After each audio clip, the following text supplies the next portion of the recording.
Welcome to Global Morning. The death toll from flooding. Most time our politicians just bring in policies too, for sure. Incidentally, we have several more stories. The legislature was carefully crafted to 22.2% inflation rates as of April this year. What does that say about where we are as a country? I think Nigeria has resorted to being resilient. Before you call a police station, before they even leave, they'll take permission from I don't think there's really anything on ground to improve. the struggle with ASU strike. You have done your work, you have put us to the wall. We are not your slaves. I'm not a small boy. You should have given me the report. I have not seen the report.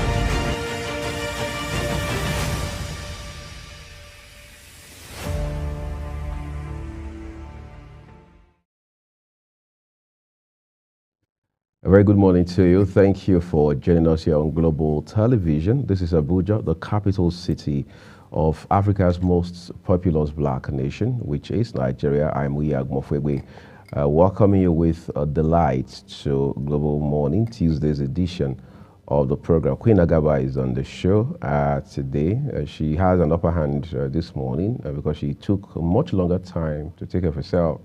Cross all the T's, dot all the I's. I'm not sure I had half of that privilege this morning, but what can we do? It's gradually becoming a woman's world now, isn't it? No, it's not. We all work. They say in journalism, there's no man, there's no woman. So Well, you just get, like you did, you had Saturday to rest. It's a bit that's still in theory, because when I came in a while ago, you were taking your time to polish up and do all of that. Absolutely. So you see that women do most of the work. You know, I once had a guest who said, especially in your field, in the media and in journalism, women should be paid higher. Particularly because for a man, you're just suited up and you're good to go. You have a nice haircut. But for women, we need to consider, which hair did I not wear last month? Which hair, and we have to put makeup in place, pedicure, manicure, and all of that, just so that we can effectively deliver, because the appearance also matters. It does, particularly for women. So, and then television is visually sensitive, so you're also careful colors, outfits, and things like that. So it's a bit of a So you're complicated agreeing thing. now that women should be paid more? Well, that would Women be who appear on screen should be paid more. that would be after we have a conversation with that guest of yours as to where the check will be coming from. Obviously from my employer. It's good to see you on the show. Good to have you two on the show. Right. I'm sure you're well rested. as Yes, well. I did, even though I worked late into the night, but I still had to make do with the limited time I had, right? But then it still doesn't change the fact that you have to spend the bulk of the night trying to rack your brain over some of these issues. You have to come discuss the next morning, especially when you are first a Nigerian before you are a TV host, because you can't take that away. Like they say, everybody goes to the same market, everybody is subjected to the same elements, the weather and stuff like that, right? So you want to also process all of the issues that are in front of you. Then you want to find a way to have a conversation around them in such a way that you're able to get the best out of your guests on the one hand, and on the other hand, your viewers get value in return for whatever time they are investing on the show, which is what they call a return on investment in the business world. Absolutely, absolutely. I completely agree. Because you cannot come here, sit here, and effectively deliver if you don't have to. Right. Prepare, which is very necessary, which obviously preparation takes the bulk of the time, Right. other than, just sit down here and talk on topics that are pivotal. Well, we have a whole lot lined up on the program today. I believe Fatima has put something sumptuous, a very creative breakfast idea for us. We'll take a look at that and take a look at business and the world of sport as packaged by Anthony Momondo. But first of all, let's see what Fatima has for us on taste and texture. Vegetable beans pie. Beans pie, beyond their indulgent flavor, carry a hefty punch of health benefits. Tasty treats are made from navy beans, known for their high protein and fiber content, making them far more nutritious than your typical desserts. These wholesome pies have deep roots in promoting wellness within communities, making it bite not only delicious but historically significant. Hello and welcome to another episode of Taste and Texture. I'm Fatimi Abba Umar. This vegetable pie is usually a surprise to many upon first trial. It packs such a great amount of flavor you won't believe there is no meat or fish in it. And now to the ingredients: flour, butter, salt, baking powder, sugar, nutmeg powder, beans, eggs, water, onions, Scotch red bonnet pepper, yellow pepper. And now to the pastry making. Add the flour into a mixing bowl, followed by the remaining dry ingredients, the salt, sugar, powdered milk, nutmeg, and baking powder. Mix well into the flour. Add chunks of butter to the flour mixture and egg and a little bit of water and mix vigorously. Keep mixing together until you achieve crumbs, which looks like a small size breadcrumbs. Place the dough into a bowl and cover with cling film and leave into the fridge for like 30 minutes. Add some oil into the saucepan. Put in your onions and Scotch bonnets finely chopped. And now to the filling. Add some oil into the saucepan. Once the oil is hot, add the chopped onions and fry until translucent. Add in the pepper and Scotch bonnet peppers and fry together on low heat for a further 2 minutes. Add the seasoning, mix everything into the saucepan and fry on low-medium heat. Then add the beans and mix well. Mash it a little bit and allow it to cool for 3 minutes and it's done. Then set it aside and allow it to cool. Roll out the dough on a lightly floured surface. Cut out whatever shape you prefer and roll it with a roller. Don't make it too thick or tiny. You can use anything in your kitchen to cut it into a nice shape of your desire. Beans may be good for someone's heart, gut, or liver health. Beans make an excellent source of protein for vegetarians and vegans. That's all for now. Bye. Many thanks, Fatimi Omar, for that delicacy you put there. But I'm thinking, because that has to do with flour, it seems like a whole lot of work for breakfast. But if you have the time, maybe you could prep it overnight, knowing that today I want to have fried meat pie. So you can. Is that what it's called, fried meat pie? I saw the dough in the oil, okay. But then the sauce, what's inside is, I think it's meat pie sauce, because meat pie usually has all of those spring, onions, sometimes Irish potatoes, carrots, and then you have meat, green pepper. But I think that's what we find in the pots right there. But I think this should be the first time I'm seeing a meat pie that is fried. So more like fish pie being fried, but this time around, the sauce is... Well, if you want to try that, make sure you have enough time. That's for breakfast. For breakfast on your hands. Well, for many people around me, your day has not started if that's what you're having for breakfast, because they think it's way too light for especially a man in this part of the world who is likely going to have a hectic day ahead of him and things like that. But again, you have to do what works for you. Some persons don't even want to eat until maybe almost midday. That's when they're having their first meal. Others, well, can start out light. But my mom would always, she had this rule of thumb saying that first in the morning, you've got to eat something, no matter how small it may be, because something could happen in the course of the day where you need to maybe get medicated.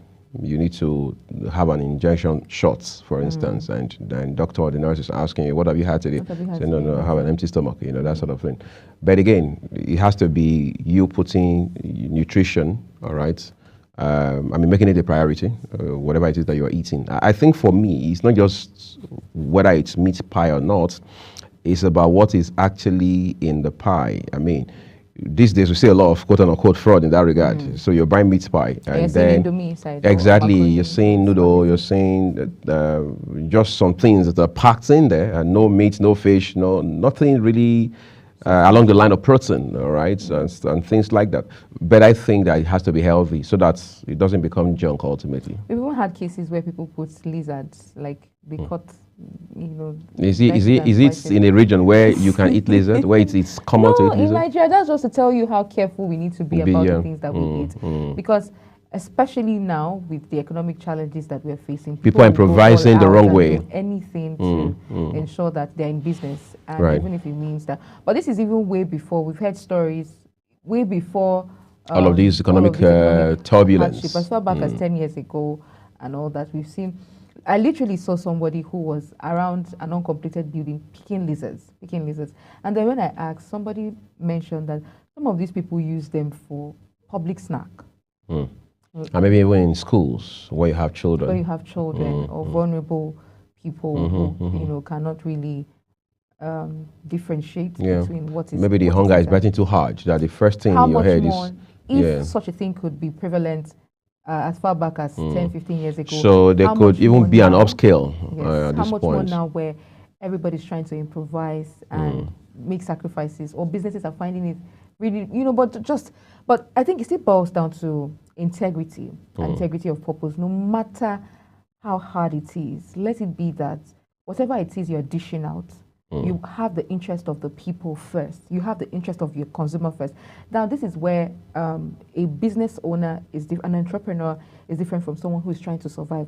Something happened yesterday that got me really, really, really upset. And I was having a conversation with somebody this morning. And the person said, yes, true to it. This is where the difference between an entrepreneur and someone who is just looking for how to get income or money to come in. This is the difference between both of them, because I patronized this vendor for the very first time because she said, I've never seen her anywhere, but she just said she makes soaps.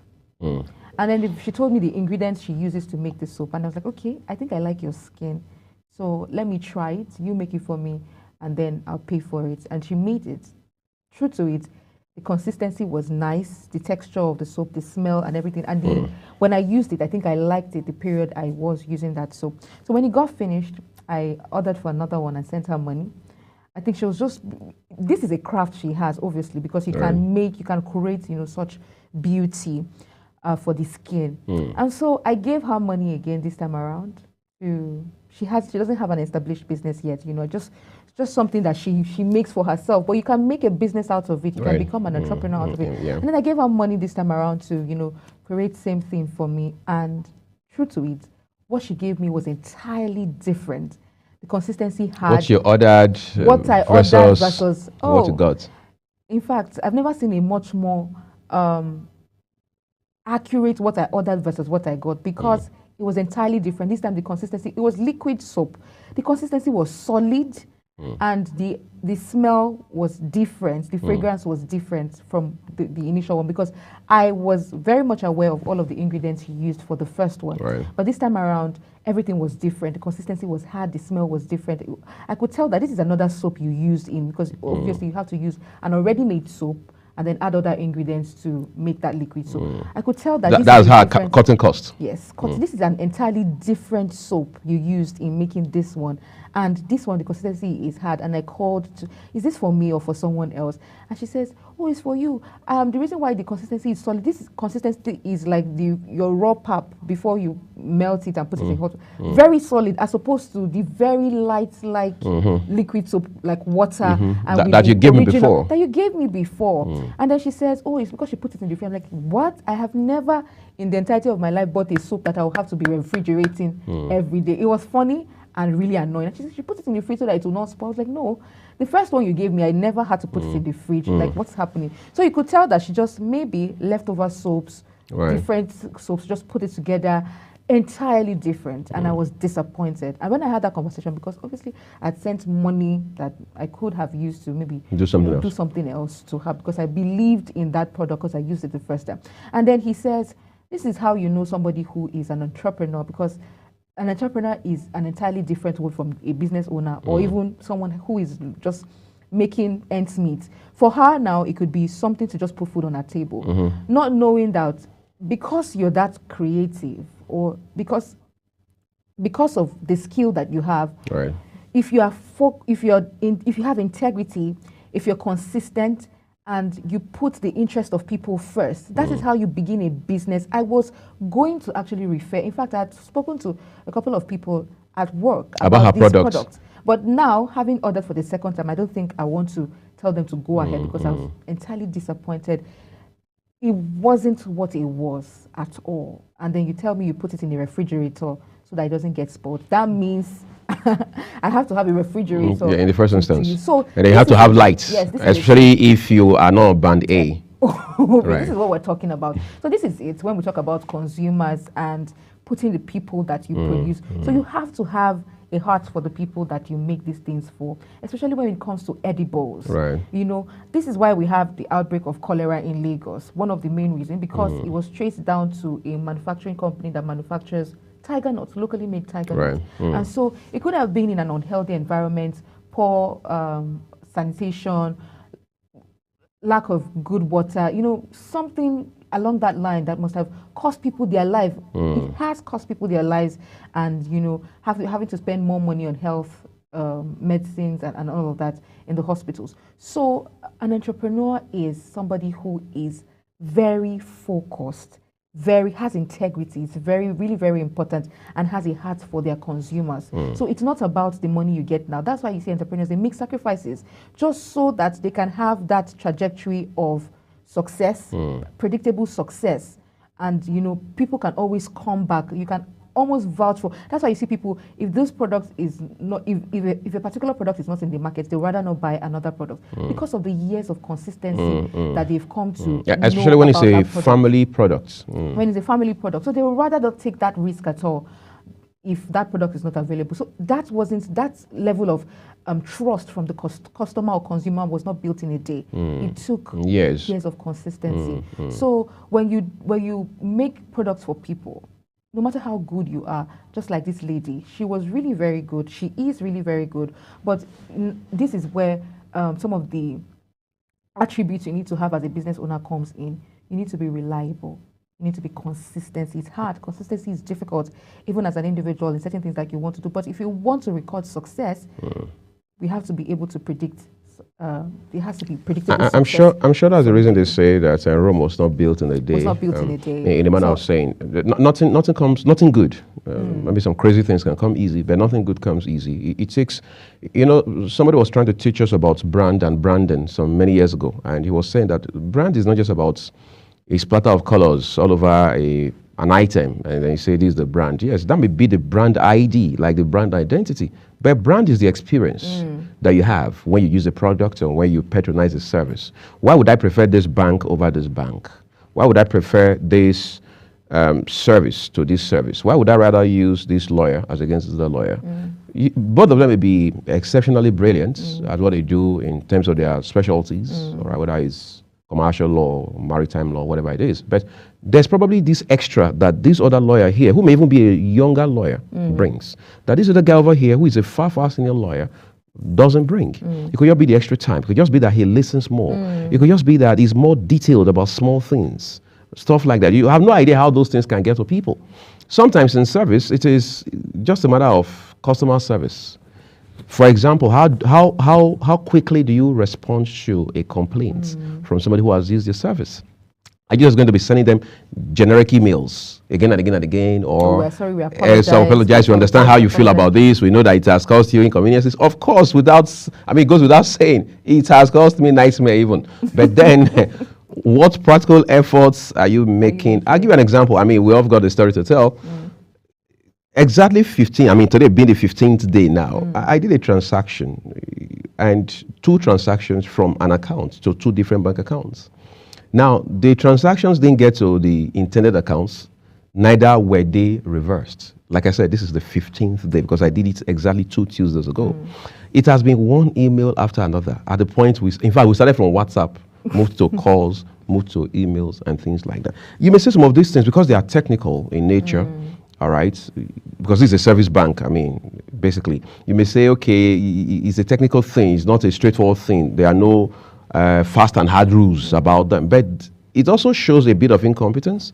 It shows that you are either not prepared for this business, or you probably just lack capacity to deliver. And when you do that, again, it cycles back to consistency. When you do that over time, it creates bad reviews, negative reviews, a string of it for you. And at the end of the day, your customers or your clients would move naturally to the guy who is going to give them exactly what they want. And once that happens, if you have a downtime for 24 hours, for 48 hours, especially over a weekend, over a public holiday period, we can relate with that. Then know when we have had at least 10 days of work, like 10 work days in between, and then you still want email. And the funny thing is, you are escalating me from one person to another. So every email comes with a different signature. So it's a different person, different individual who's attending to me. To the point that I've had to even go look up one on LinkedIn to just see exactly, have an idea what is happening around this place. For how long has this guy worked here? Where is he coming from? Where has he worked? And things like that. You see, again, it just shows that when you see businesses that are transgenerational, somebody tells you this business was started by my great-grandfather, you don't play with such businesses. It shows you that there's something solid about them. You may not be able to readily lay your hands on it, but there's something about that business that stands them out from the crowd. Absolutely. When you see businesses that's transgenerational, something actually stands them out from the crowd. So it's left for you, if you're an entrepreneur, business owner, to find that thing that stands you out. It could be consistency. It could just be that you're reliable. It could just be the extra thing, the tiny, beats, that the very minute things that you consider maybe irrelevant, that stands you out. Let's take a look at what Kiki Lomo has put together for us in the world of business. Nigeria total capital importation rose by 210.1% in the first quarter of 2024 from $1.08 billion recorded in the fourth quarter of 2023 to $3.37 billion in the period under review. This is according to the National Bureau of Statistics Capital Importation Report in the first quarter of 2024. When compared to the corresponding quarter of 2023, capital importation increased by 198.06% in the first quarter of 2024. Capital import by type and sector portfolio investment led with $2.07 billion, marking up 61.48% of the total, followed by other investments at $1.18 billion, that is 34.99%. Foreign direct investment was the smallest with $119.18 million, that is 3.53% of the total capital importation in the first quarter of 2024. The banking sector saw the highest inflow, receiving $2.06 billion, constituting 61.24% of total capital imports, followed by the trading sector at $494.93 million, representing 14.66% of capital import, and the production manufacturing sector at $191.92 million, marking 5.68% of the capital import in the country. Stanbic IBTC also recorded around $399 million in capital import inflow in the first quarter of 2024, beating its full-year total in 2023 at $384 million. Capital import by origin and state destination during the reference period, the majority of the capital importation came from the United Kingdom, amounting to $1.81 billion, representing 53.49% of the total. This was followed by Republic of South Africa with $580 million, that is 17.25%, and the Cayman Island with $119 million, that is 5.52%. Among the three states that recorded capital importation during the quarter, Lagos was the top destination with $2.78 billion, accounting for 82.42% of the total. Abuja FCT followed with $590 million, that is 17.58%, and Ekiti State with $0.01 million. Only 3 of the 36 states and FCT recorded capital import during the period, leaving around 34 states recording zero capital import in the year in the first quarter. The NGX Alternative Securities Market Index exhibited exceptional performance, recording an impressive surge of 135.25% to emerge at the best performing index during the first half of the year. This is despite the backdrop of escalating inflation, prospective interest rate adjustment, and volatility exchange rate. Investor confidence has displayed remarkable steadfastness. This unwavering assurance has in turn spurred heightened market activity and intensified buying engagement. The NGX Consumer Goods Index also rose by 41.05% year-to-date to close on June 28, 2024 at 1,581.55 basis points. NGX Oil and Gas Index appreciated by 38.12% to finish the half year at 1,440.67 basis points. The year-to-date return of the NGX All-Share Index shows its resilience, standing at an impressive 33.81%, despite recent bearish trend seen in the second quarter of the year. However, the equities market recorded mixed performance in the first 2 quarters of 2024, which made up the first half of the year. The first quarter saw an impressive return of 39.84%, driven by strong companies earning, positive dividend announcements, and also propelled by the listing of Transcorp Power PLC, a subsidiary of Transcorp PLC, on the NGX. The company listed 7.5 billion shares at 240 naira per share by introduction on the main board of the Nigerian Exchange. The power generation company listing boosted the overall NGX market capitalization by 1.8 trillion naira, just as its share rose by 10% on the first trading day. The market positive sentiment among investors during the quarter was also attributed to several factors, including favorable policies introduced by President Bola Ahmed Tinubu's administration, such as the removal of fuel subsidy, streamlining of exchange rates, and floating of the naira. By contrast, the second quarter experienced a decline, with returns falling to minus 4.31% as the close of the last trading day of June 28. The sharp drop in the index was influenced by several policies announcements from the Central Bank of Nigeria. Notably, the CBN announced a new recapitalization plan for commercial banks, aiming to raise an estimated 4 trillion naira in fresh capital over the next 2 years. The downturn was largely attributed to the highest interest rate environment, which has driven investors towards fixed income securities, putting downward pressure on the market performance. Nigeria could face a perilous food crisis in the second half of the year as high input costs, worsening insecurity, and climate change crisis take toll on farm output. On the surging input costs, the price of a 50 kg NPK fertilizer has jumped by 49% in 1 year to an average price of 53 naira, according to the market survey. The price of the item was 26,000 naira in 2023. The surge in the NPK fertilizer price is mainly attributed to the exchange rate crisis, as the country imports 34% of raw material used in production of fertilizers, according to the Presidential Fertilizer Initiative.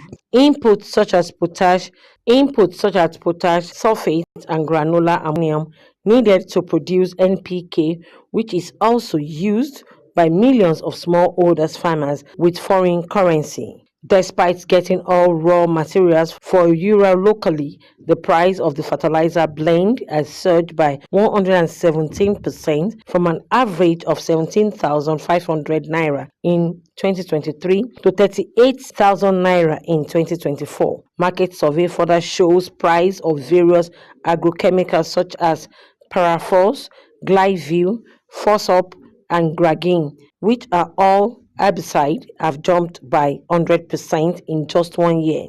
Some herbicide like Glyvin have had their price tripled, rising from 7,500 naira in 2023 to over 23,000 naira in 2024.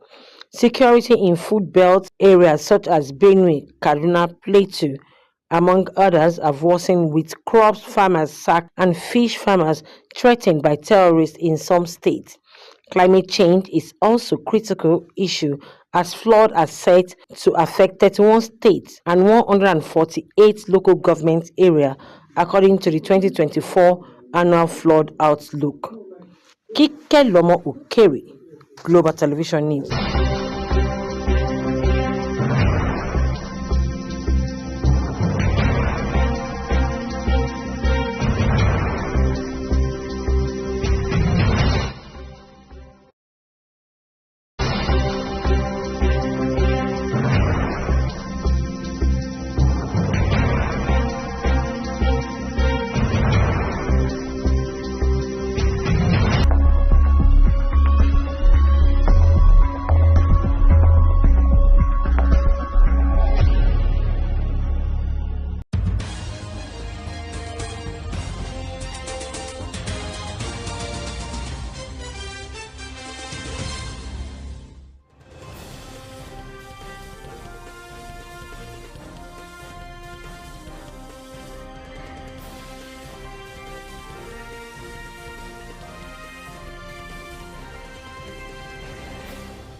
Hello and welcome to all our viewers in Nigeria and around the world to Global AM News, coming to you live from Nigeria's capital, Abuja.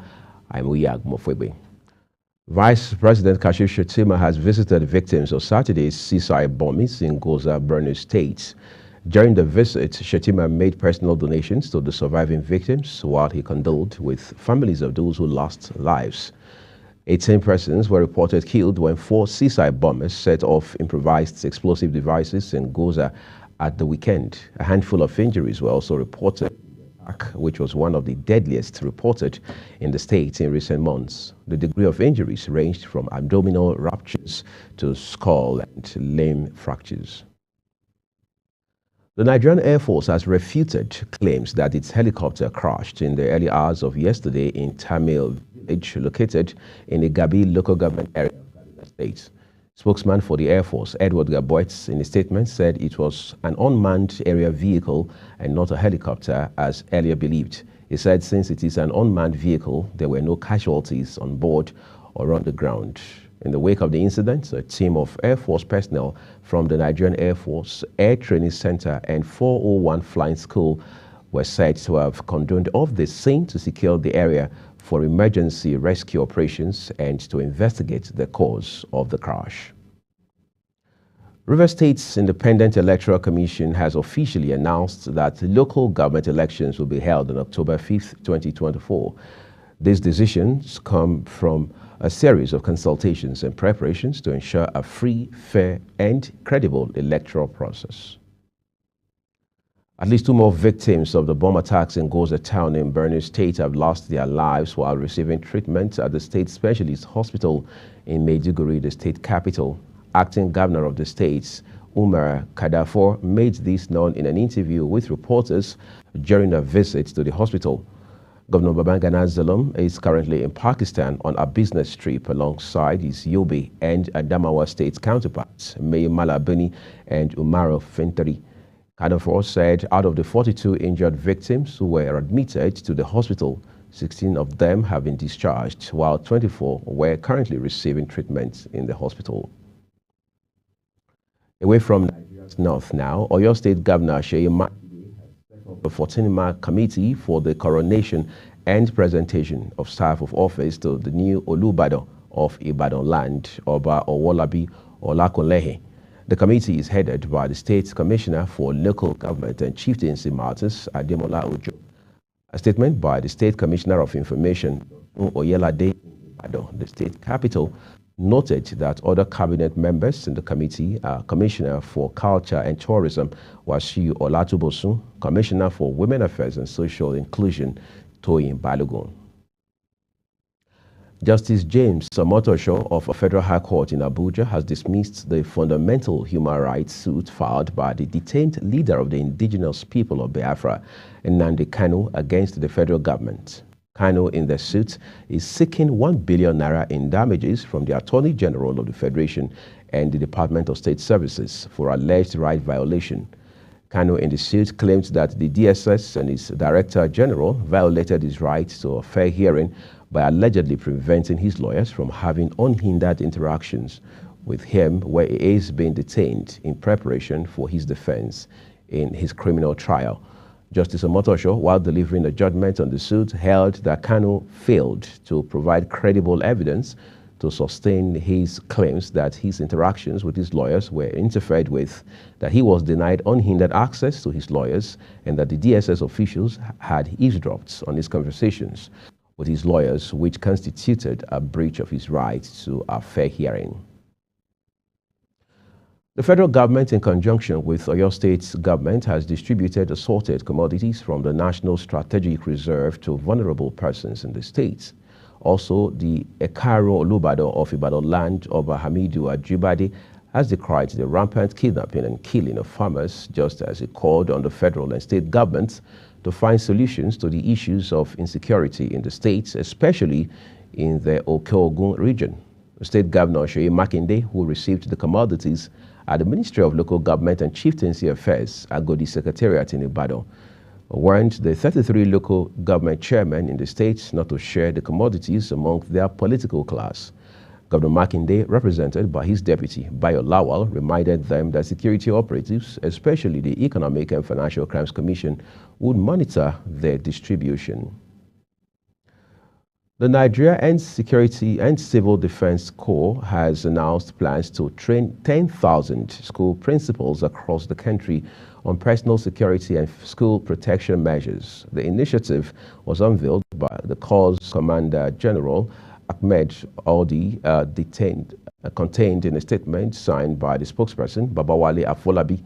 Audi, at the annual conference of All Nigeria Confederation of Principals of Secondary Schools, emphasized the importance of strengthening the security framework of schools and their host communities amidst rising security challenges. Comptroller General of Customs Adewale Adeniyi has unveiled a cache of intercepted arms and ammunition imported from Turkey. Adeniyi, while speaking at a press conference in the Nigeria Customs Service Area 2 Command in Onne, River State, noted that the weapons were contained in a 40-foot container intercepted at the Onne port in River State. Also intercepted were drugs worth over 2 billion naira, while the arms and ammunition were worth over 2 billion naira as well. The Economic and Financial Crimes Commission, EFCC, has set up a disciplinary panel to investigate 2 operatives accused of assaulting a woman during a raid in a hotel in Lagos. Its spokesman, Dele Oyewale, who said this in a statement in Abuja, added that the errant officers were to appear before the panel yesterday.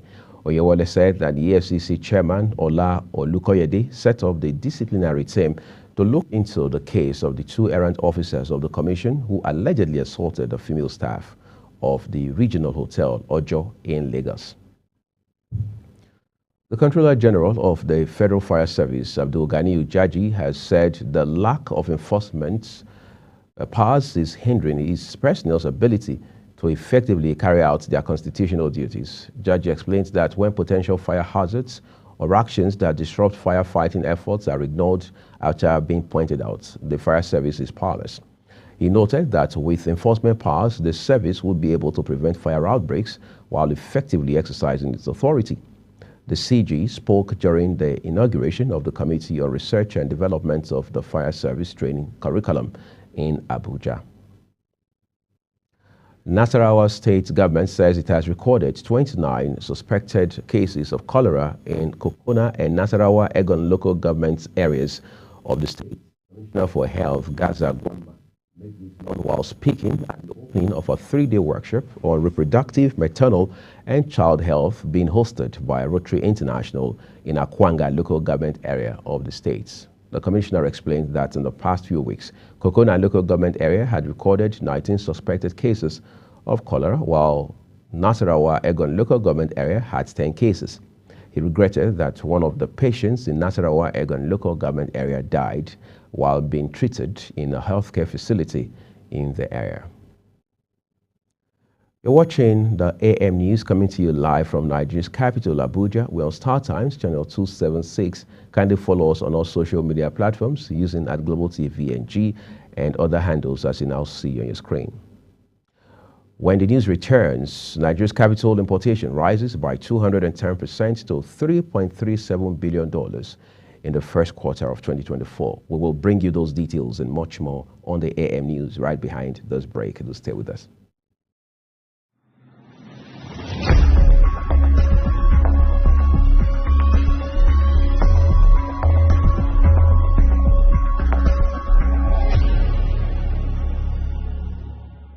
Global Morning is your ultimate destination for engaging political and economic matters. I am Uyi Agmofwebe. And don't forget to include social discussions. Tune in every weekdays from 7 a.m. to 10 a.m. I am Queen Agaba. For insightful breakfast ideas, business summaries, sports highlights, international and local news perspective, I am Anthony Momodu. Don't miss the in-depth analysis of current and political issues by the Global Morning team and experts. I am Jumai Manson. Catch Global Morning here on Global Television. Getting on the action. I am Edikan Michael. We are the Global Morning team.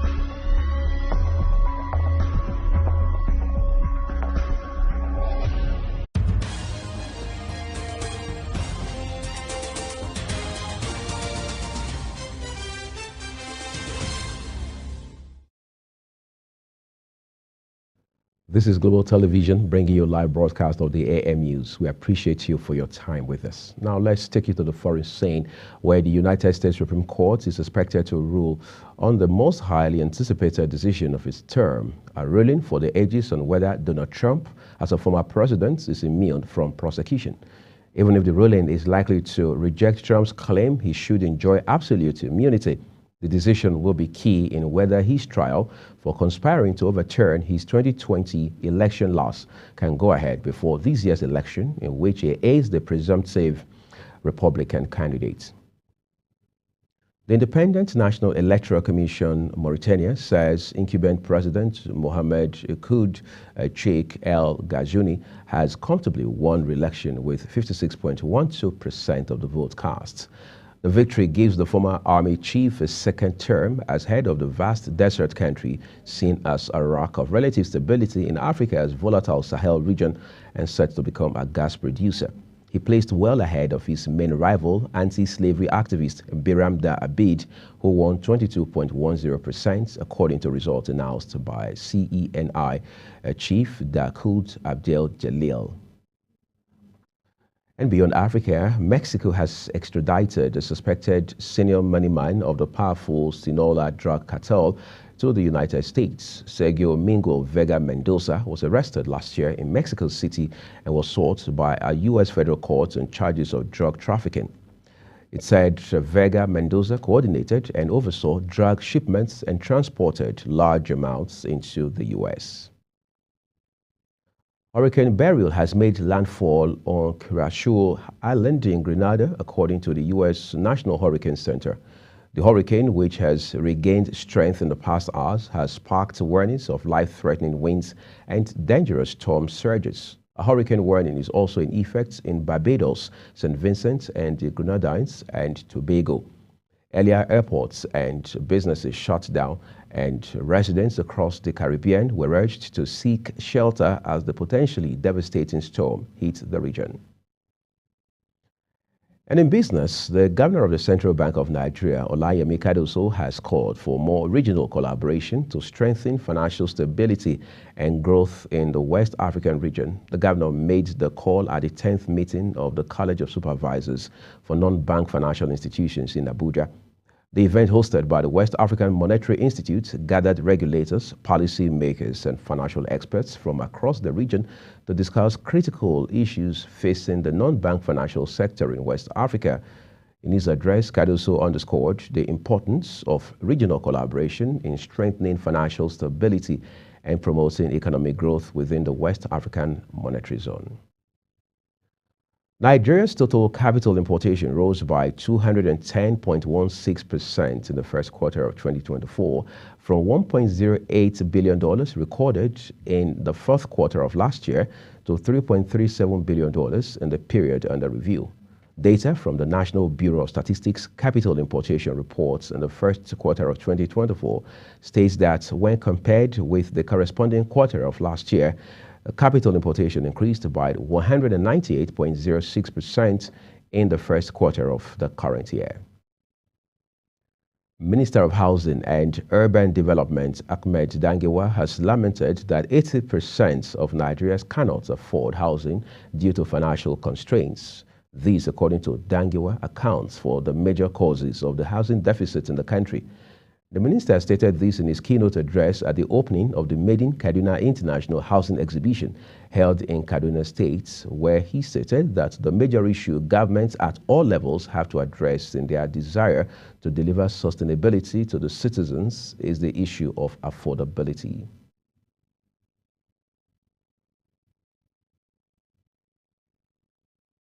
Ethiopian Airlines has announced that the Nigerian government is no longer interested in partnering in establishing the proposed Nigeria Air project.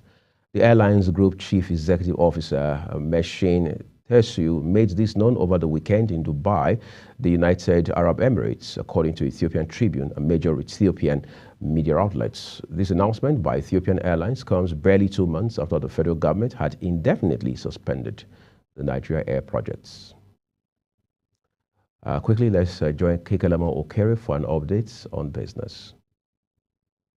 Capital importation rose by 210.1% in the first quarter of 2024 from $1.08 billion recorded in the fourth quarter of 2023 to $3.37 billion in the period under review. This is according to the National Bureau of Statistics Capital Importation Report in the first quarter of 2024.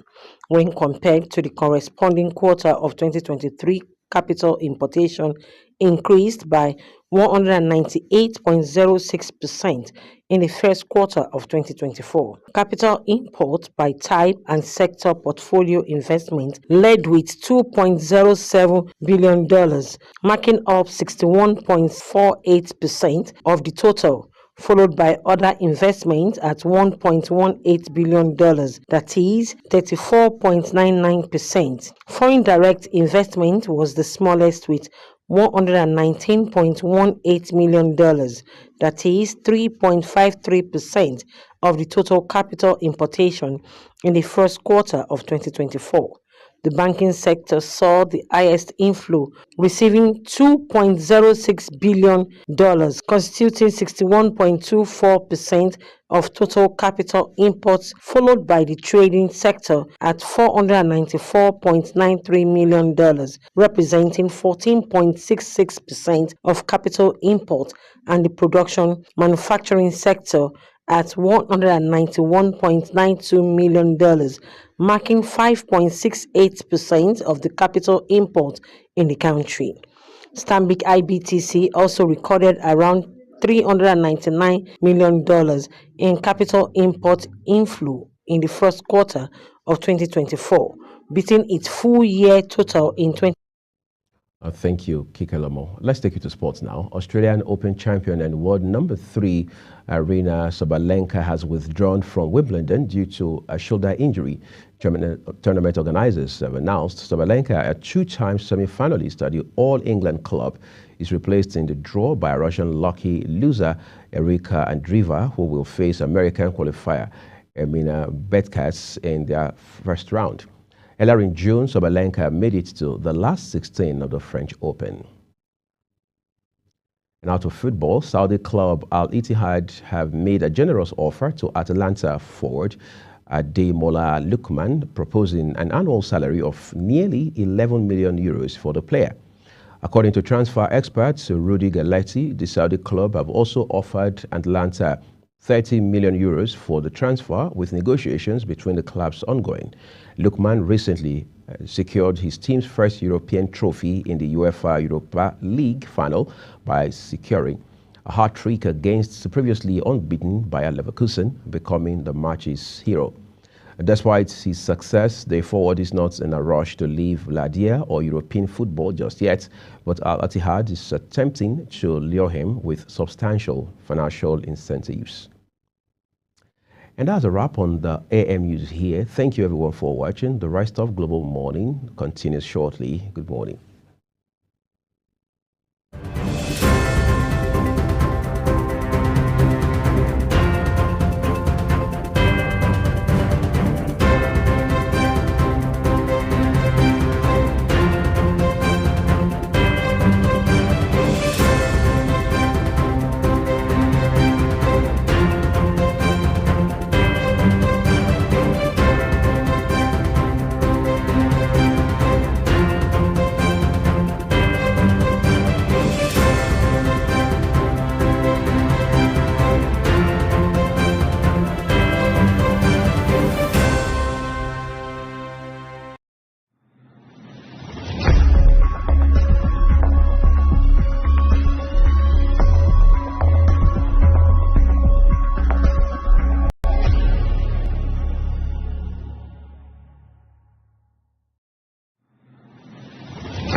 Global Morning is your ultimate destination for engaging political and economic matters. I am Uyi Agmofwebe.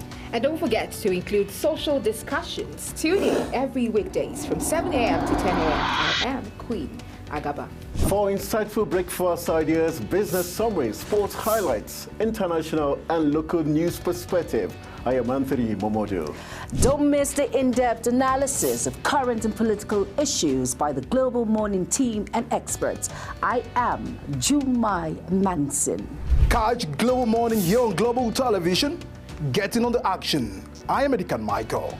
We are the Global Morning team.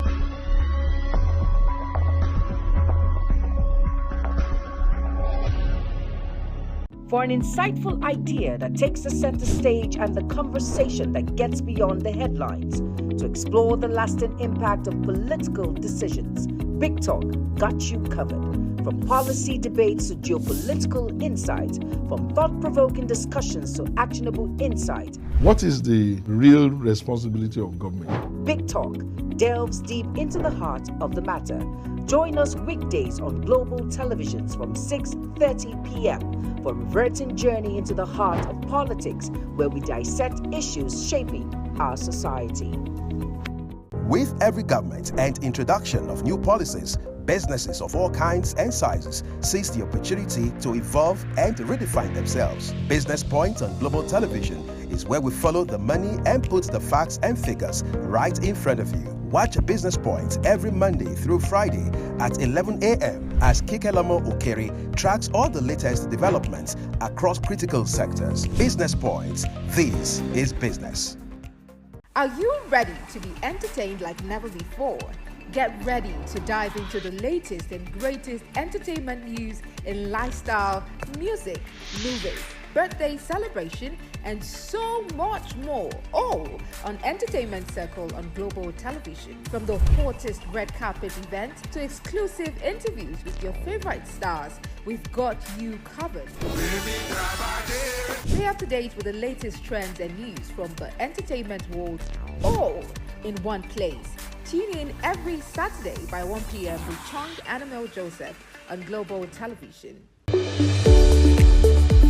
In an ever-busy world, the increasing challenge of keeping track of health matters can be extremely demanding. Follow the latest health tips and trends on Health Guide on Global Television on Tuesday at 3 p.m. Health Guide on Global Television. Put your health first.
It's time for sports' biggest moments on Global Television. The headlines, scores, breaking news, and commentaries on sporty events. Talking with the biggest players, strikers, and about the slam dunks and goals, stunning saves, near misses, and upsets. Let's talk about the greatest home runs, comebacks, knockdowns, and victories. Talk sports with the king of sports, Anthony Momodu. Weekdays, 10 a.m. Don't miss out.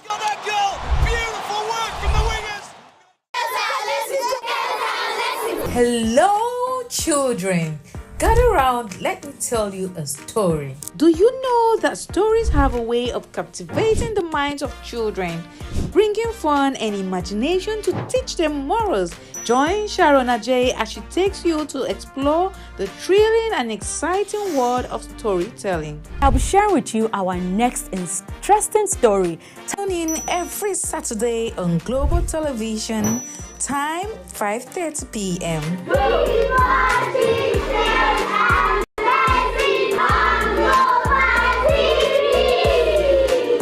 Is the desk on Global Television? Nigeria. Come join Anthony Momodu on television's most compelling and facts-finding talk live show. We are definitely. Can we not say that again? Because that this country gets it right? Who are these bandits? It's the Dex on Global Television, where we analyze and dissect storming issues and commentaries in the world's biggest black nation, Nigeria. Who is being held accountable for this money? The eyes have it. We stay and decide policies and reforms on the Dex. Tune in Mondays to Fridays, 5 p.m. to 6 p.m. on Global Television. Let's stay on the Dex. Global Morning is your ultimate destination for engaging political and economic matters. I am Uyi Agmofwebe. And don't forget to include social discussions. Tune in every weekdays from 7 a.m. to 10 a.m. I am Queen Agaba. For insightful breakfast ideas, business summaries, sports highlights, international and local news perspective, I am Anthony Momodu. Don't miss the in-depth analysis of current and political issues by the Global Morning team and experts. I am Jumai Manson. Catch Global Morning here on Global Television, getting on the action. I am Edikan Michael. We are the Global Morning team.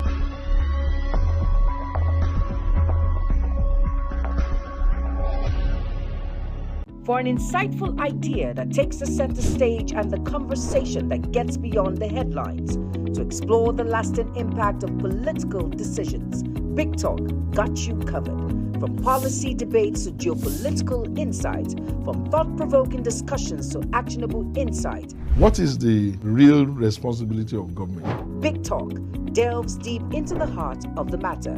Join us weekdays on Global Televisions from 6:30 p.m. for a reverting journey into the heart of politics, where we dissect issues shaping our society. With every government and introduction of new policies, businesses of all kinds and sizes seize the opportunity to evolve and redefine themselves. Business Point on Global Television is where we follow the money and put the facts and figures right in front of you. Watch Business Point every Monday through Friday at 11 a.m. as Kikelamo Okeri tracks all the latest developments across critical sectors. Business Point, this is business. Are you ready to be entertained like never before? Get ready to dive into the latest and greatest entertainment news in lifestyle, music, movies, birthday celebration, and so much more. All on Entertainment Circle on Global Television. From the hottest red carpet event to exclusive interviews with your favorite stars, we've got you covered. Stay up to date with the latest trends and news from the entertainment world, all in one place. Tune in every Saturday by 1 p.m. with Chong Annabelle Joseph on Global Television. In an ever-busy world, the increasing challenge of keeping track of health matters can be extremely demanding. Follow the latest health tips and trends on Health Guide on Global Television on Tuesday at 3 p.m. Health Guide on Global Television. Put your health first. Get ready for it. Inside Today brings you issues relating to family, peer pressure,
It's time for sports' biggest moments on global television. The headlines, scores, breaking news, and commentaries on sporty events. Talking with the biggest players, strikers, and about the slam dunks and goals, stunning saves, near misses, and upsets. Let's talk about the greatest home runs, comebacks, knockdowns, and victories. Talk sports with the king of sports, Anthony Momadou. Weekdays, 10 a.m. Don't miss out.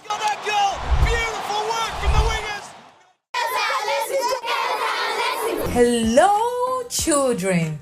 Gather around, let me tell you a story. Do you know that stories have a way of captivating the minds of children, bringing fun and imagination to teach them morals?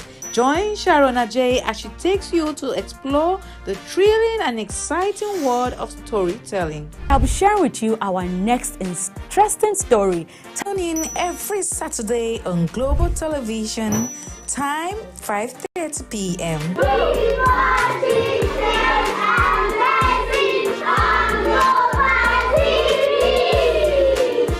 Is the desk on Global Television? Nigeria. Come join Anthony Momadou on television's most compelling and facts-finding.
Many thanks for staying with us. Now the next segment will be the newspaper review, where we'll bring the front pages of the papers for you. And today we're beginning with the Daily Sun.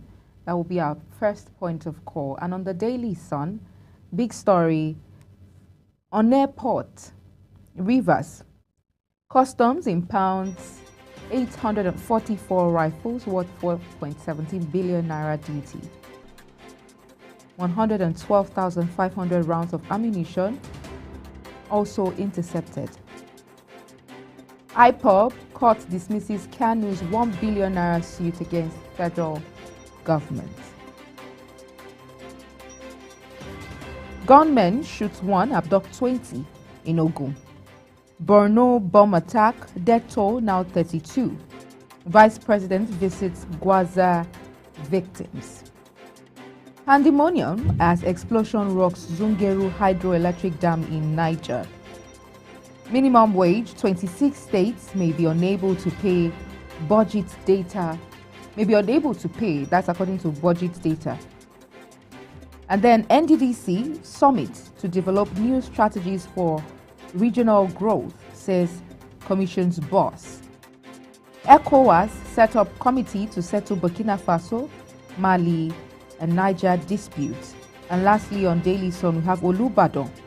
Makinde constitutes coronation committee. You find that story on page 29 of the Daily Sun. I think this one caught my Queen. Minimum wage, 26 states may be unable to pay. That's according to data released by Budget. I mean, anybody who has followed development in this country in the last 10 years in particular should know about budgets and how that This is what they do for a living, so to speak, right? Following the money, especially what has to do with our budgetary cycle every other year. So if budget is saying that there's a pretty good chance 26 states may not be able to pay, the first question I'm asking, of course, I know there are details of this story on page 23 for those who are going to pick up the Daily Sun this morning. So if budget says that 26 states may not be able to pay, what may they not be able to pay? Is it 62,000 or 250,000?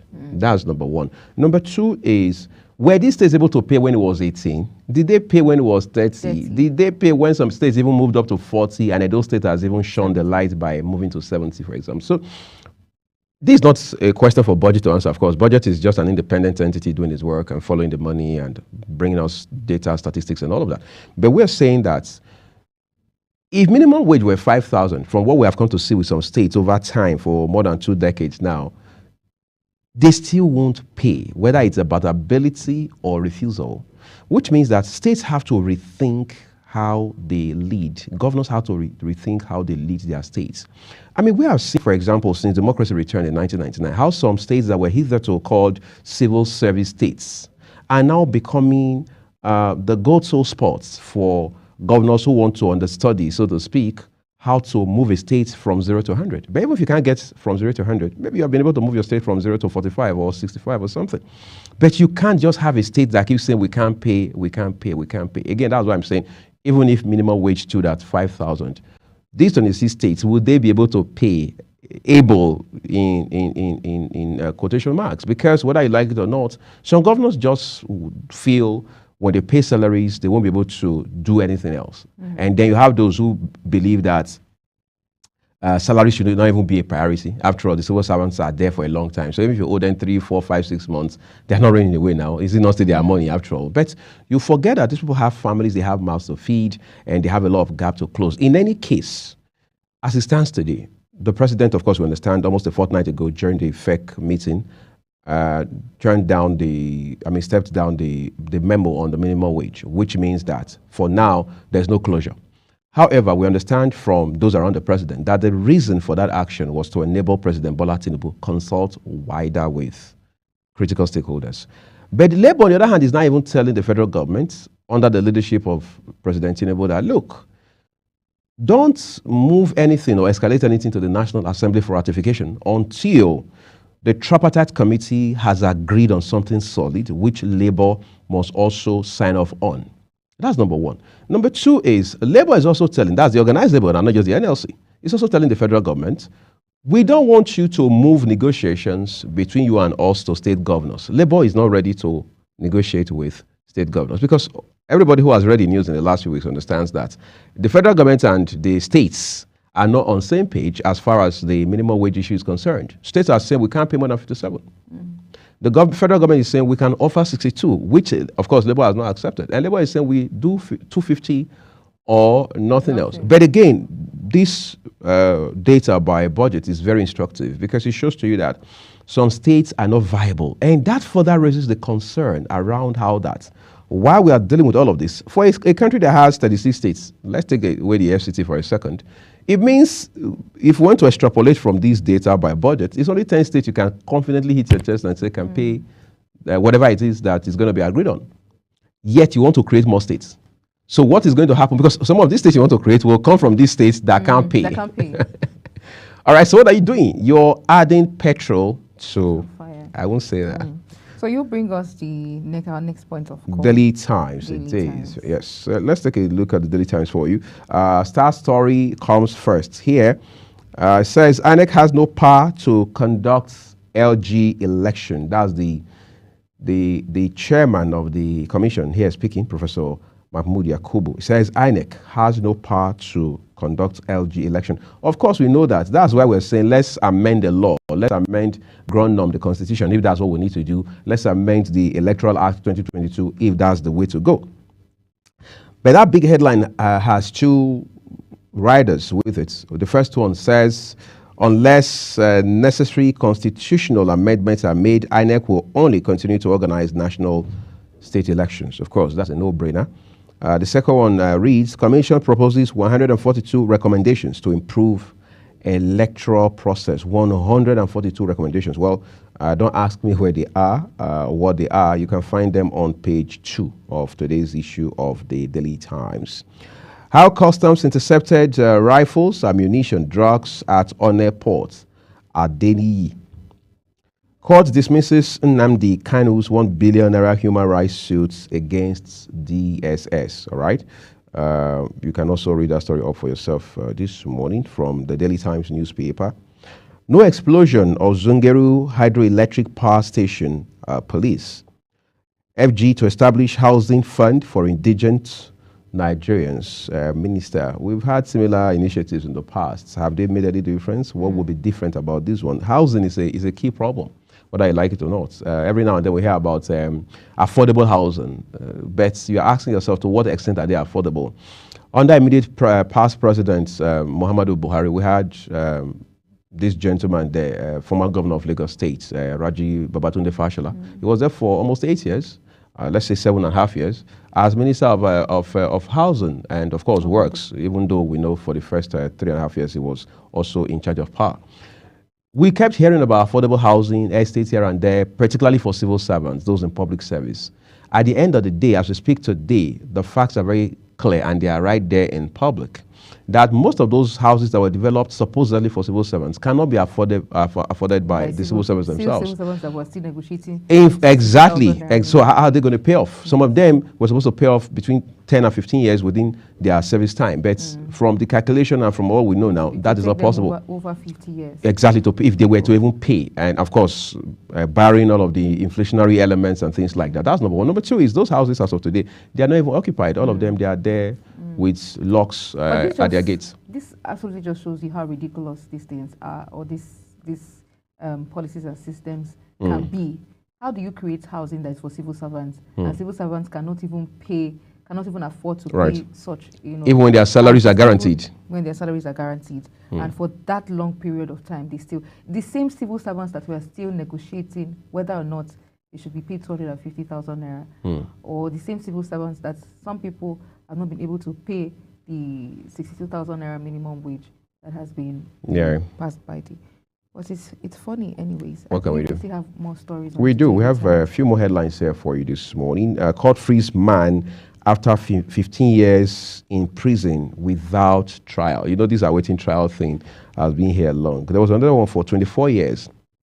And what even hurts you more is that these persons have not just been in detention or in prison without trial for this long. They probably even are innocent of whatever it is they were accused of. In fact, one of them, the one I saw the other time, 24 years or so, said that he got into that hot water because he accompanied a friend to the station.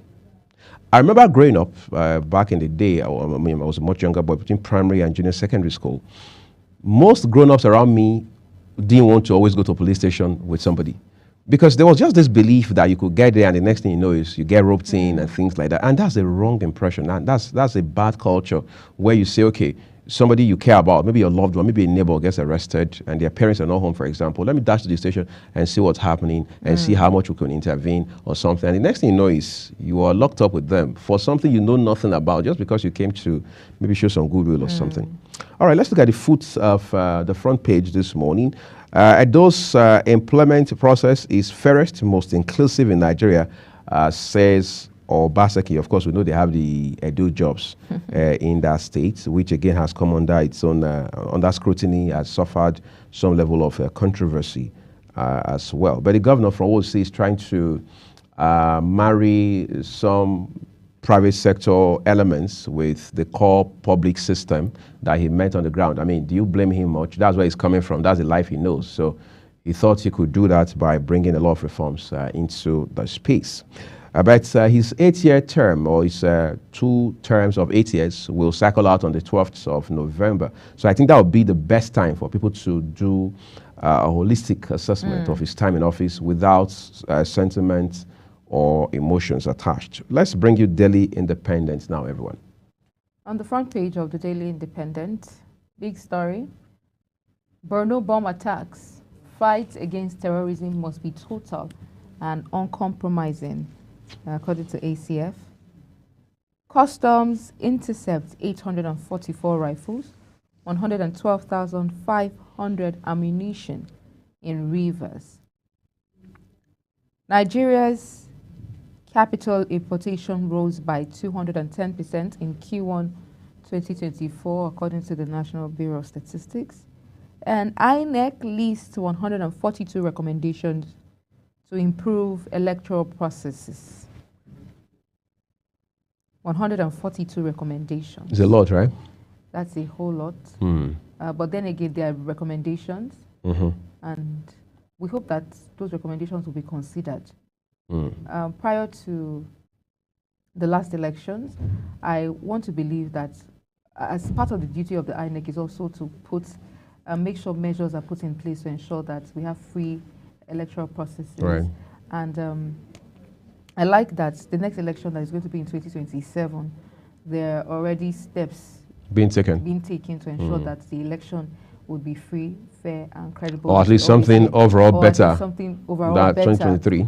With the recommendations, 142 recommendations. I like that we're seeing INEC in the news now ahead of such time. And I hope that we will not have cause for excuses coming from the Beaver's not working.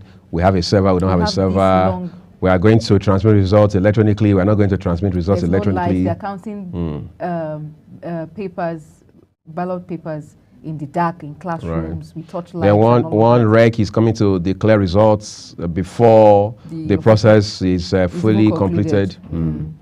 So we hope to see better from the Independent National Electoral Commission. Court dismisses Nnamdi Kanu's 1 billion naira rights suit against federal government. RSIEC fixes October 5 for Rivers Council elections. Unarmed aerial vehicle, not helicopter, crashed. Nigerian Air Force clarifies. Federal government debunks reports of explosion at Zungeru power plant. Nigeria police force wasn't established to succeed.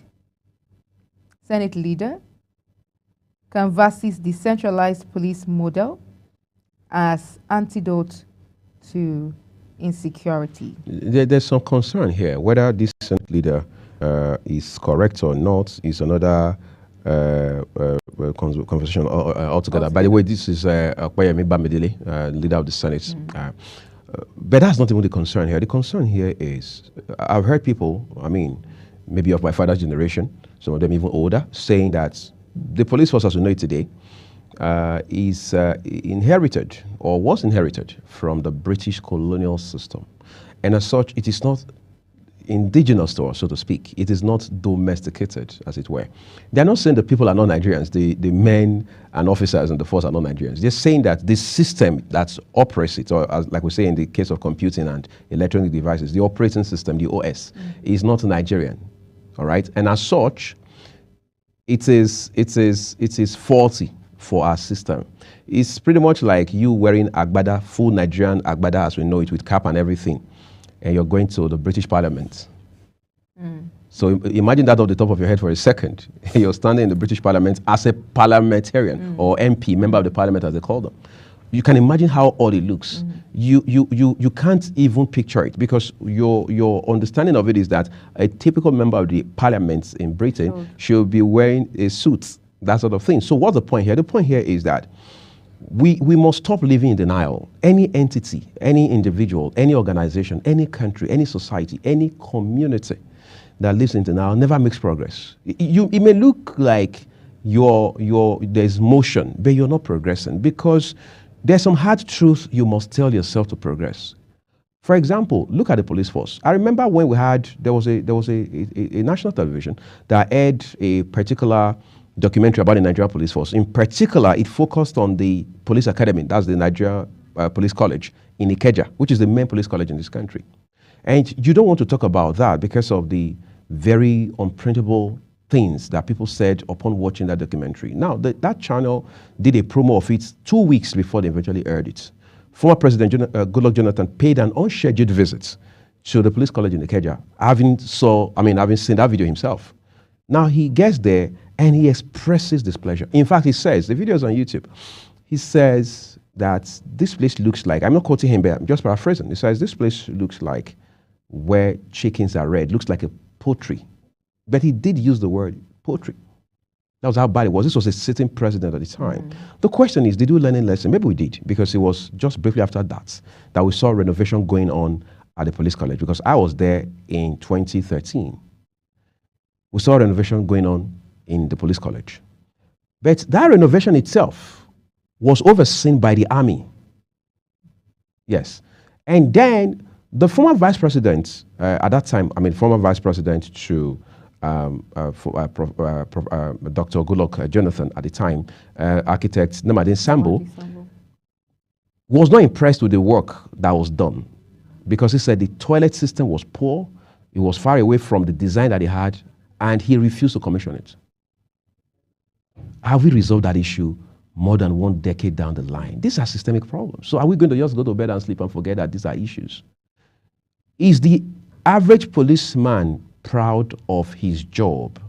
If he had to do it all over again, will he still choose to be a policeman? These are issues we have to deal with. It's none of his fault. It's a system. The system is run by some persons, by individuals, real human beings. We have to deal with all of those. So when the leader of the Senate at that level comes out and says that the Nigerian police force was not established to succeed, before you crucify the man, ask yourself, what are the points he's raising? How salient are those points? Are we going to pretend about those points? What's the ratio of a policeman to Nigerians? What is the standard recommendation? What is international best practice? So if we can't answer these questions because we don't have the answers, or because we feel the answers will embarrass us, then that means we're not serious as a country. Absolutely. So it's left for us to critically look at the system and say, how is the system of the police designed for the Senate leader to be able to confidently make such utterances or statements? I believe these are the stories we have on the front page of the Daily Independent. Takes us to the leadership newspaper. Will be our next point of call. On the front page, big story: electricity disconnection. Ministers, top officials abandon offices, work from home. Federal secretariats in darkness, workers resort to generating sets, solar sources. AEDC mum on situation. And then we have 25 die in Kanu Zaria road crash. Cardoso urges stronger anti-money laundering law. Federal Ministry of Works. Okay, we have a public services announcement from the Federal Ministry of Works, where they have a stakeholders engagement on Renewed Hope Legacy Road Infrastructure Project and the 1,000 kilometer Sokoto Badagry Superhighway. I followed this story, Queen, yesterday, because we also featured it in our news bulletin. The one about the CBN governor urging stronger anti-money laundering law. All right, that will be suggestive that the CBN governor thinks there are loopholes in the law. I mean, the anti-money laundering law in particular. Now, if there are loopholes, how do we deal with that? We have the ECOWAS system that has a court and everything within its framework. All right, so it can be handled at a sub-regional level. There is that one. But as a lawyer friend would ask, how much have we enforced the law as it stands now? First, it's like somebody saying, I wish I was schooling abroad. Meanwhile, you are in school in Nigeria. Have you maximized the opportunity that this schooling in Nigeria affords you yet? So what makes you think there's going to be a magic wand that will be presented to you if you were to be admitted to into an overseas school, that sort of thing? So people must understand that it is not so much about what you have. It is more about what you do with what it is that you have. What are we doing with the anti-money laundering laws that we have? As of today, for example, we have the EFCC. We have the ICPC. They've been here for exactly 2 decades now, both of them. They have their own mandates. They have their work cut out for them. They have their own laws establishing them. They have been empowered. They are, well, at least in theory, independent, all right? They are autonomous, okay? But having said all of that, we also need to realize that they have laws. They have resources to work with. They have partners, both home and abroad. What have they done with all of these resources, all of this network of people, of institutions, of agencies, home and across the globe. These are the issues we should be looking at. For example, how much do we regulate banks? Because when you say, for example, a governor has left office after 8 years, you say this governor is accused, in the case of Yahaya Bello, for example, he has been accused by the EFCC of having stolen 80.2 billion of Kogi people's money. How did he steal the money? Did some of this money, at least some of them, let's say not all, not pass through the banks? Where are those banks? Those banks have chief executives. Those banks have people who lead them, who run them. What are we doing about those banks? Were they not supposed to flag these transactions? Did we do that? Who are the conduits they used? Of course, we understand that the current chief of staff in the states under Governor Ododo is already with the EFCC. But beyond all of those, how about the other networks, the conduits that he used? Are we dealing with all of those? So when we come and say, let's strengthen the law, yes, we must by all means continue to strengthen all the laws in this world. But as the law stands right now, what have we done about them? In the case of the Constitution, we say, let's review the Constitution on the one hand. On the other hand, you have people who say, no, let's not review, let's not amend, let's ditch this Constitution altogether and come up with a new one. But the question is, how much have we enforced the laws in this current Constitution that we have? Before we go ahead to say, let's find the willpower to amend. But then it shouldn't stop us from finding the willpower to continue with the paper review this morning, right? Those are the stories that we have on the front page of the leadership newspaper. That's all we have. Our next point of call, which you will be bringing to us, will be the New Telegraph. Okay, so let's bring you the first headline from the New Telegraph, just above the nameplate of the paper this morning. It reads, CBN currency in circulation increases by 8.5% to 3.97 trillion naira. That's a currency in circulation, approximately 4 million right now. Okay, still above the nameplate of the New Telegraph. It reads, FDIS capital importation rises by 198% to $3.37 billion, right? Then we have a headline with a picture of President Bola Tinubu on the front page of the New Telegraph this morning. Says Tinubu approves Benue-Taraba link bridge. Okay, that's great. Benue-Taraba link bridge. Then another headline has a picture of the chairman of the Independent National Electoral Commission, Professor Mahmoud Yakubu. And it says INEC will make 2023 general election reports public soon. We look forward to that. All right.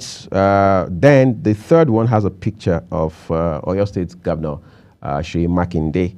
Olubadan, Makinde constitutes coronation committee for Olakunleyin. And then the fourth one has a picture of former U.S. president, now presumptive presidential nominee of the Republican Party, Donald Trump. Says Trump has some immunity from prosecution, Supreme Court rules. So to what extent is that immunity? What exactly is it? And how will this impact his chances at the polls? That will be sometime in November. All right. But the big story on the front page of the New Telegraph says, terrorism, declare total uncompromising war on Boko Haram criminal elements, ACF tells Tinubu. Says attack on South targets in Borno bears telltale terror strategies of extreme group. State police will mitigate nation's security challenges. That's according to Senate leader. We are not considering new military base in West Africa, US. Admins pulling out of Niger made Sahel region less safe. All right. NAF, drone, not helicopter crashed in Kaduna. Timi Frank to Akpabio, don't provoke Kenyan-style revolt in Nigeria. 80% of Nigerians can't afford housing mortgage. Minister says, that's Ahmed Dangiwa, Minister of Housing and Urban Development there. Akpabio Abbas to ECOWAS, tackle terrorism, climate change, bad governance now. Customs seizes 844 rifles, 12,500 ammunition, other contraband at Onne ports. Arrest 3 over 13.9 billion naira contraband. And then there's some sort of sub-big story on the front page, down the front page. Wike Kingibe face-off. You won't come back in 2027, ex-Rivers governor. With a rider there, minister almost acting as FCT governor, says FCT Senator. Queen, there's been this rift between former governor of Rivers State, now, of course, the minister of the FCT, and Senator Ireti Kingibe. I think their roles are cut out for them. Wike is the minister of the FCT. Kingibe is the senator, all right, of the FCT.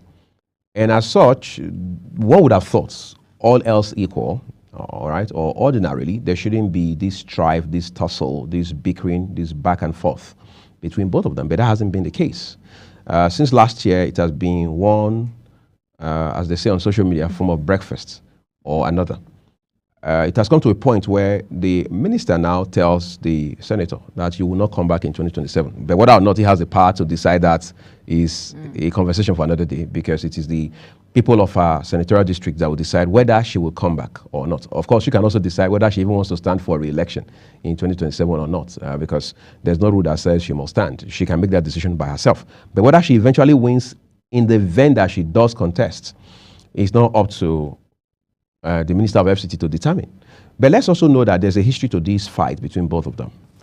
I remember, for example, that the minister has said at the time that Senator Ireti Kingibe has a problem with him being close to former Senator of the FCT, Philip Aduda.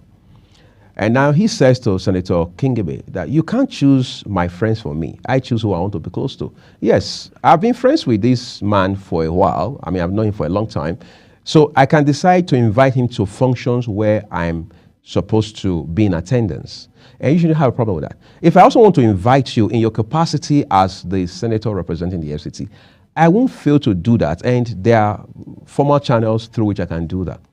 That's number two. Number three is that if you have a problem that has to do with the FCT because you are the senator here, which should be part of your work, you know how to reach me, you know how to come to me and talk to me about these things, and we can have common grounds. That's on the Wike's end. On Senator Ireti Kingibe's end, I remember she granted an interview to a national TV while she was in London some months ago. And she said that she had made frantic efforts to reach out to Minister Wike, and those efforts have not paid off. There are no responses. She's being put off time and again. And then it's as if she's blocked, like she's almost barricaded, in the manner of speaking, from being able to reach Minister Wike. But you see, most times the problem with this kind of rifts is that it can distract either or both of them from focusing on the core work that they are supposed to be doing, because it will become a matter of, if you like, survival, not survival of the fittest, a case of when two elephants fight, the grass suffers. Because the senator on her part should be busy representing her people. Wike on his part should be busy providing leadership across board on many fronts for the FCT. But now Kingibe says Wike is behaving as though he is the governor of the FCT. But he may not bear that title. But yes, you know, he's the de facto governor of the state, of the FCT, all right, even though the FCT is not categorically a state, but he's the governor here, whether you like it or not. No governor has an upper hand over him here. He only reports to the president, all right, we need to know that. I've been at a function where somebody had referred to a CBN governor who was also there as a speaker, as the governor of the 36 states. Of course, you can't wake up and say the CBN governor is the governor of the 36 states. But the point he was making is every governor reaches out to him one way or another, especially where it has to do with development in their states, economic issues, and so on and so forth. So I think it should be a case of everybody being comfortable in their skin. But in politics, that conversation around comfort in your skin is very difficult to have. Yes, and I just want to react to two things. One is the statements made by the FCT Minister, Nyesom Wike, to that she cannot come back in 2027. That she cannot come back in 2027. For him to have made that statement, right, which is is not advisable to make such statements. It just means that following the capacity that he functions in as the Minister of the FCT, and we know these things. Even if it was left to the people that she represents to decide if she comes back as a senator representing them or not, we've seen the power of the people play out right in the last election, following Senator Ireti's victory against Philip Aduda. Yes, against Philip. And then, you know, the SCT minister makes such a statement. He tells you that you will not come back in 2027. It means that he must have, you know, maybe he has an agenda because of the rift that is. So it just, even if there is nothing, it just gives an undertone to it that, you know, there's an agenda. So if we see that Senator Ireti doesn't come back in 2027, it looks like, oh, he's the minister of the FCT and he's, you know, even if the minister eventually does not do anything about it. So we have to be careful about statements. Utterances. You can't take them back. And then again, I want to talk about synergy. While we are functioning in our respective capacities, we have a common goal, which is the people. And so the differences that we have should be set aside. That is leadership, so that we can achieve that common goal. But we've had time and time again, it's either is between governors, their successors and predecessors, their deputies. And all of that, their deputies and all of that, having rifts, and then the people suffer. For how long will people continue to suffer? We have to begin to look at our purpose, why we're here, our main focus, what is focal, what is important, what is pivotal to the role that we play, so that this rift, we can find a way to, because if this rift continues, there's definitely not going to be having to work together, having to synergize, you know, for the good of the state would be a problem for both the senator and Wike in general. So I'm just talking about synergy. We must learn to synergize and put differences aside and try to, one person has to be the bigger person. One person has to swallow his or her pride and, you know, maybe submit under leadership or collaborate together so that the state can move forward. You know, there's this part of the New Telegraph I like. It's always at the foots. It's their study. It says parental smoking linked to multiple sclerosis risk. All right, parental smoking, which is a very, very huge concern. That's on the front page of the New Telegraph this morning. All right. Let's take a quick break now. And when we return, the front papers continue. Stay with us.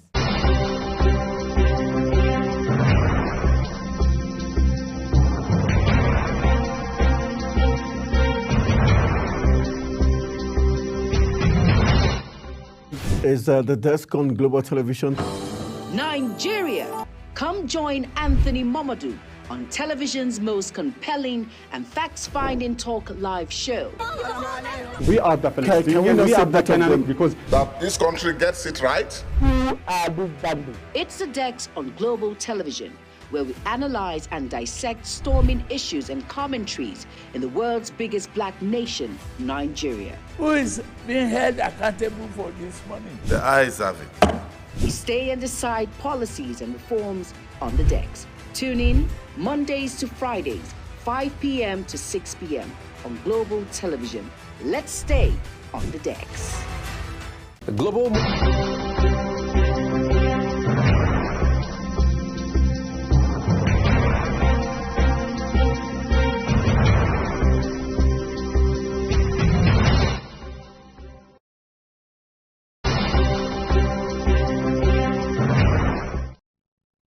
Many thanks for staying with us. We're still bringing you the front pages of the newspaper this morning, and we're still on the foot of the New Telegraph, which I was talking about parental smoking being linked to multiple sclerosis risk. That's how that smoking habit by parents can impact their children, you know, and even those around them who may not necessarily be their children, in terms of their risk, their exposure to multiple sclerosis.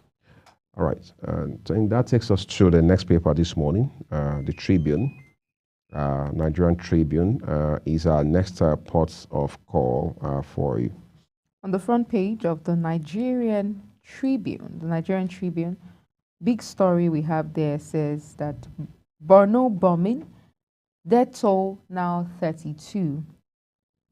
Terrorists, merchants must be stopped, ACF, and then intensify efforts in combating terrorism. Southern senators tell federal government, we shall seek justice for the victims bereaved.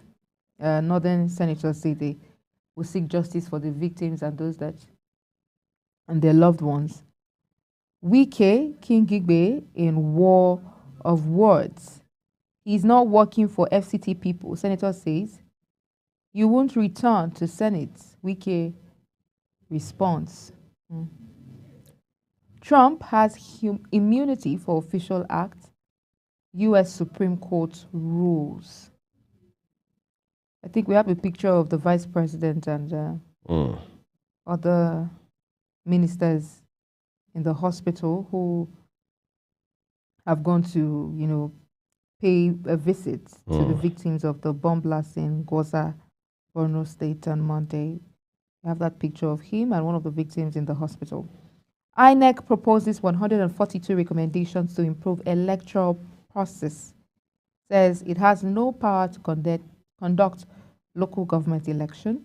No explosion in Zungeru power plant, according to the federal government, as opposed to the rumor that there was an explosion. Court frees 12 Ajayi Crowther University students facing murder charge. So this is as regards the mob attack on a particular student of the Ajayi Crowther University. Yes.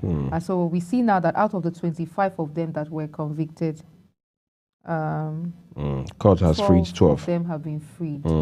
So the rest of them are still in custody. And listening to the music. Customs seized 844 rifles, 112,500 ammunition in Rivers Port. Federal government terminates Obajana Benin Road contract. These are the stories we have on the front page of the Nigerian Tribune. Our next point of call will be The Guardian. So let's begin with stories from the foots of The Guardian this morning. Front page. First headline here with a picture of Minister of Aviation and Aerospace Development, Festus Kayamo. Says FG no longer interested in Nigeria Air, ET affirms. Nigeria police wasn't established to succeed, Senate leader says. Journalists' arbitrary arrest, detention, and despotism is an editorial by the editorial board of The Guardian, is on page 12. PwC raises concerns over Nigeria's 121.6 trillion naira debts, rising deficit. Of course, PricewaterhouseCoopers has always followed the money, especially as it has to do with Nigeria's budgets, inflationary trend, and as we see now, our debt profile as well. 25 die, 53 injured in Kano trailer accident. That's a pathetic story you would find on page 2 of today's issue of the Guardian newspaper. FG terminates contracts with Mother Carts, Dantata, others over non-performance. Capital importation rises by 198% in 1 year as FDI lags. Courts orders release of man after 15 years in prison without charge trial. So on what grounds was he being held? Incidentally, we cannot answer that. Legacy debts among operators stifle telecom sector service delivery on The Guardian newspaper. It takes us to The Nation, where I can see we have just 2 headlines, basically. On the front page of The Nation newspaper, we still have the invitation to the stakeholders' engagement of the Renewed Hope legacy road infrastructure, as we see in the other newspaper, and the 100 kilometer Sokoto Badagry super highway. But the stories we have on the front page of The Nation: 1 million applicants seek 1.3 trillion naira consumer credit loan. That's on page 2 of The Nation. And then customs impounds 844 rifles, 112,500 ammunition and drugs, 40-foot evil container brought in from Turkey. Well, kudos to the Nigerian custom. For a job well done. Job well done. This, at least to an extent, has helped to, fight against and would reduce terrorism because these ammunitions are illegal. These are the stories we have on the front page of The Nation. The Punch would be our next point of call. All right, let's take a look at the Punch for you, everyone. Above the nameplates, FG revokes 870 billion naira road contracts. 2,270 projects suffer delay. We understand one of those projects that have now been, contracts that have not been revoked is the Obajana Bini highway. That's the Obajana Bini stretch of that federal highway that leads from Abuja all the way to the southern part of the country. Kanu plans appeal after losing 1 billion naira suit against FG. You find those details on page 7 of today's Punch newspaper. INEC lacks power to conduct LG elections, Yakubu. Borno bombing death toll hits 32,014 survivors. Hits 32, 14 survivors discharged. That was quite a massive impact from last weekend. Dangote Fuel, marketers fear high-priced petrol ahead of supply. Why don't we just keep our fingers crossed and wait for supply to be done so we don't get ahead of ourselves? With two riders here, crude price will determine cost of Dangote PMS. Dapman, Ipman, warn FG. Imported crude makes production cost higher, may affect petrol price. Dangote source. Customs seize 18 billion naira firearms, drugs from Turkey, recover 844 rifles. Recapitalization, bank directors acquire 39 billion naira shares. 27 killed, others injured in Kano, Ogun auto crashes. Lagos Ogun top as internet users hits 164 million. So penetration is increasing or is getting deepened, as I say, in Nigeria with regards to the internet. I remember when at a point where we're talking about 16 million penetration rates in Nigeria, but today we're looking at upwards of 164 million, even with all the challenges that we have with power, cost of data, cost of devices, especially in the face of the continued weakening of the Naira against the US dollar. It means if all of these factors had not been there, we probably will be doing something a little over 200 million in terms of internet user penetration in the country. Well, in the meantime, let's take you to the Vanguard newspaper. On the front page of the Vanguard, big story, economic crisis. Slump in port operations puts 40,000 jobs at risk, according to investigation. Rider says cargo imports dropped by 20%, containerized goods 30%, and vehicles 55% as vessels calls reduce. Vessels that brought in 4,000 containers now come with 300. Terminal operators, shipping companies, others in dilemma. Labor worries over workers' fate. Above the nameplate of the Vanguard, we have retail sales.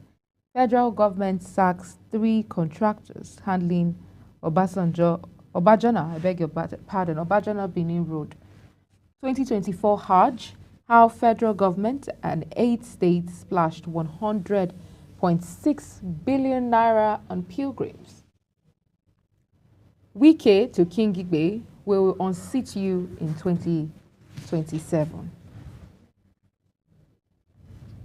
Retail sales volume down 50% in 1 year, according to supermarket owners. And then SDGs, 63% of Nigerians still wallow in poverty, Tinubu's aid. Goza attacks, Shatima visits as ACF, Southern senators want action against terror. Customs impounds container load of rifles from Turkey at Onne. In sports, we have Lukman shines in Ghana Football Awards in Accra. These are the stories that we have on the front page of the Vanguard, which is our very last point of call, which obviously takes us to the end of the news paper review. It's been an interesting ride from our very first paper, which is the Daily Sun, down to the Vanguard newspaper with topical issues and topical big headlines as well. Big headlines as well. On that note, this is where we say goodbye. We'll draw the curtains on the program today. Do make it a date with us tomorrow, where we'll have hopefully Anthony Momodu and Jumai Manson bringing you stories across the globe and also topical conversations with expert guests. From myself, Queen Agaba, my colleague Uya Bomofuegwe, do have a beautiful day ahead. See you tomorrow.